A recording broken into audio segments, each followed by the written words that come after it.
तर नमस्कार शेतकरी मित्रांनो, मी सध्या आलेला आहे उत्तमराव सूर्यवंशी यांच्या हळदीच्या प्लॉटमध्ये. त्यांचं गाव आहे तळणी, राहणार तळणी, तालुका जिल्हा नांदेड.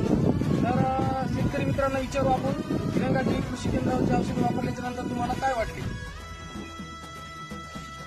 म्हणजे सगळ्याच व्यवस्थित वाटले आपल्याला. तुम्हाला रिझल्ट काय, तुमचा खर्च वगैरे? खर्च बरोबर झाला. नंबर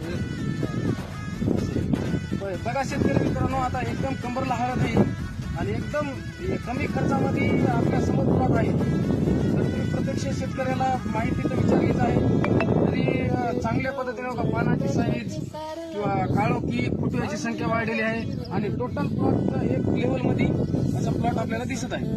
तर नमस्कार.